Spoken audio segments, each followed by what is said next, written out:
Student ইতি ক্লাসরুমে তোমাদের সবাইকে স্বাগত। আজকে তোমাদেরকে দেখাবো সপ্তম শ্রেণীর দ্বিতীয় পর্যায়ক্রমিক মূল্যায়ন থেকে ইতিহাস বিষয়ে মডেল কোশ্চেন নাম্বার 4 নম্বর সেটে। এক দাগ, কুতুবুদ্দিন আইবকের সময়ে কিলারাই পৃথুরার চারধারে দিল্লি গড়ে ওঠে। দুই আছে দ্বীন ইলাহির প্রবর্তন করেন। অপশন বি দাগ হবে আকবর। পরের প্রশ্ন, ঐতিহাসিক ইসলামী বর্ণনা দিয়েছেন ইলতুৎমিশের আমলে দিল্লির নির্মাণের। চার দাগ, কৌটলা মানে হলো কেল্লা। পাঁচ, মোগলদের সময়ে স্বর্ণ মুদ্রাকে বলা হয় আশরফি। পরের প্রশ্ন, ডিউক অফ আলবুকার্ক ভারতে এসেছিলেন হবে পর্তুগাল থেকে।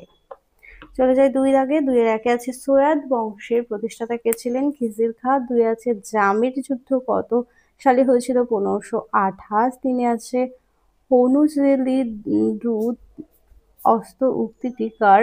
নিজামুদ্দিন। কত সালে ফরাজি ইস্ট ইন্ডিয়া কোম্পানি প্রতিষ্ঠিত হয়? 1664। বিজয়নগর রাজ্যের প্রধান মুদ্রা কি ছিল? হুন। চলে যায় তিন দাগে। তিনটে বাক্যে নিচের প্রশ্নগুলো উত্তর দাও। একে আছে খলজি বিপ্লব বলতে কি বোঝো? দেখে নাও খলজি বিপ্লব বলতে কি বোঝো। পরের প্রশ্ন, খানোয়ার যুদ্ধে কি ঘটেছিল?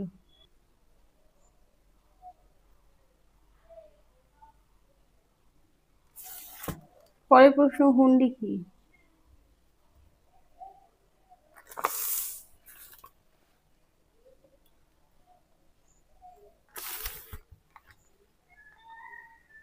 চার, করোরি কাদের বলা হয়?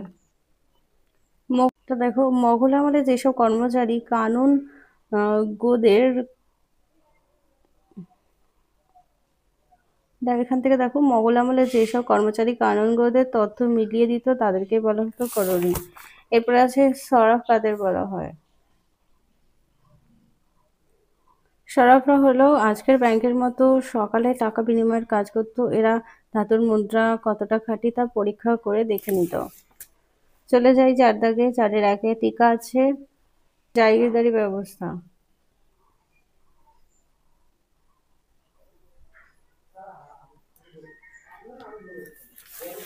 পরের প্রশ্ন, ইক্তা ব্যবস্থা। দেখে নাও।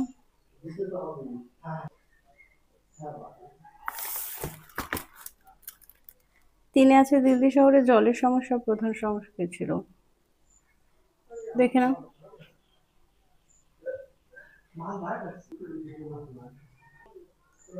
টিকা লেখো লাল কেল্লা। দেখে নাও লাল কেল্লা।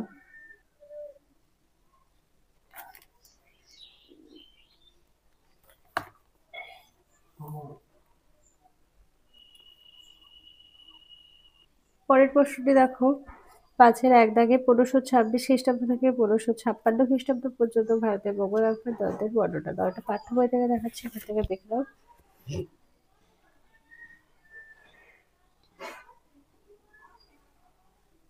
এরপর আছে শের শাহের সমাজ সংস্কার।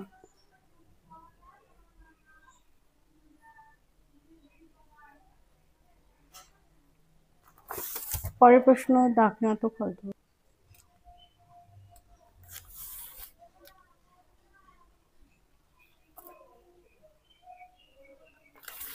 পরের প্রশ্ন, বাহমনি সাম্রাজ্যের উত্থান।